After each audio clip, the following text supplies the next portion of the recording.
Just learn on YouTube channel. Before watching this video, please subscribe this channel. Just learn on which will receive all new videos notification.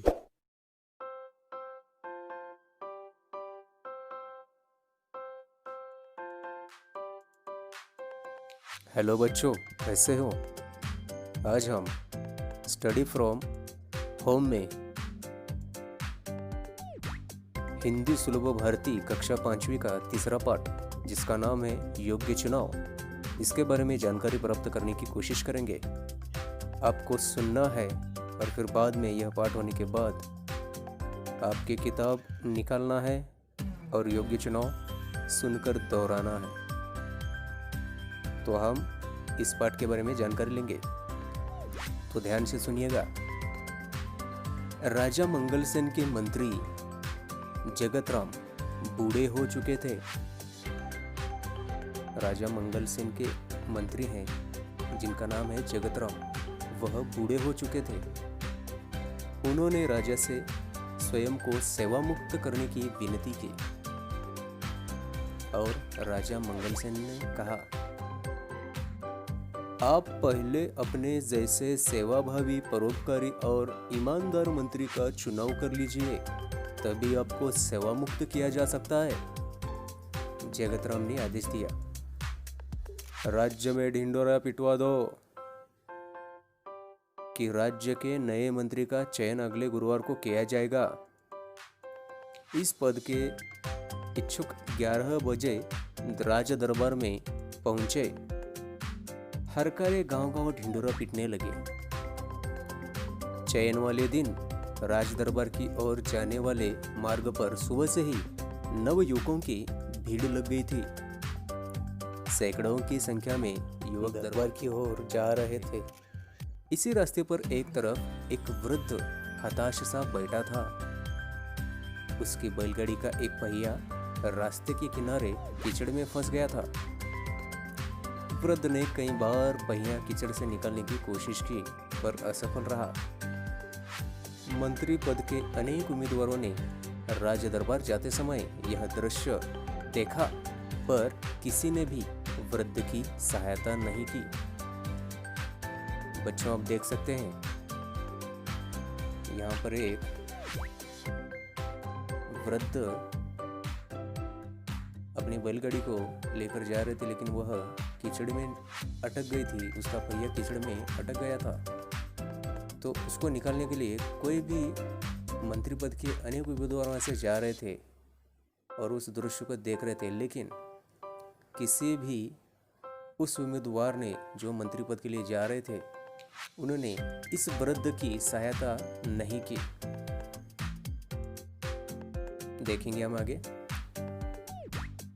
उम्मीदवार युवकों में एक था कर्मवीर। कर्मवीर निर्धन परिवार का प्रतिभाशाली नवयुवक था। वह तेजी से राज दरबार की ओर जा रहा था। उसी समय बैलगाड़ी वाला वृद्ध एक बार फिर पहिया कीचड़ से बाहर खींचने का प्रयास कर रहा था।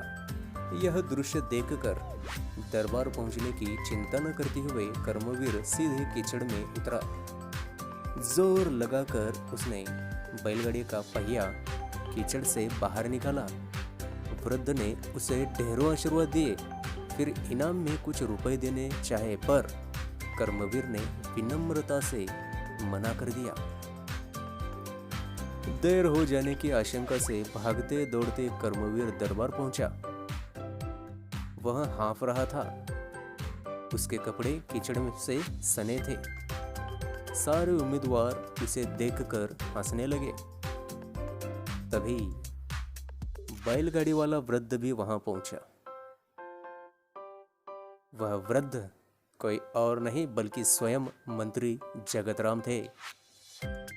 बच्चों, आपको समझ में आया होगा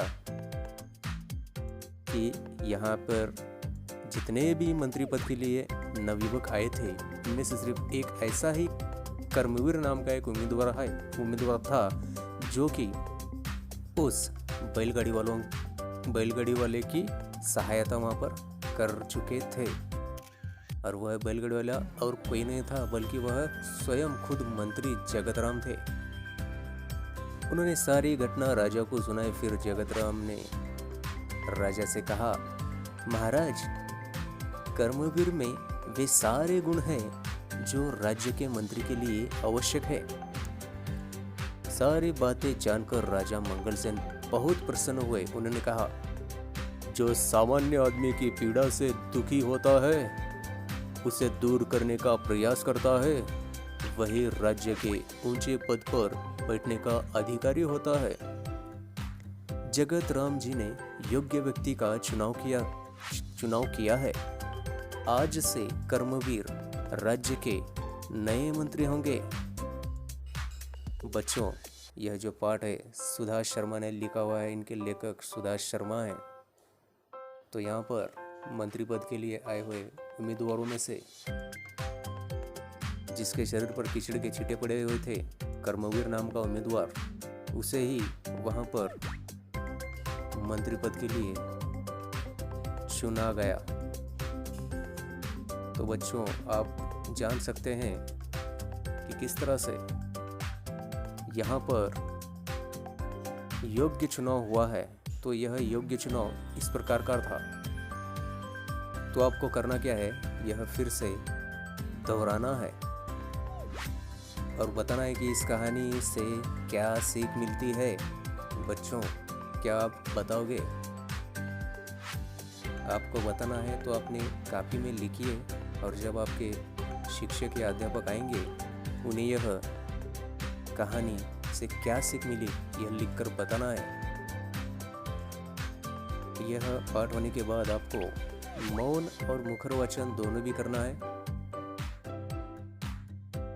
आवश्यकता अनुसार आपके जो उच्चारण है उसमें सुधार करने हैं। कहानी में आए संवादों को साभिनय पढ़ने की कोशिश करनी है। परोपकार संबंधी अन्य कथाएं और सत्य घटनाओं पर आपको चर्चा भी करनी है। आशा है कि आपको यह पाठ समझ में आया होगा। हम यहीं पे रुकते हैं।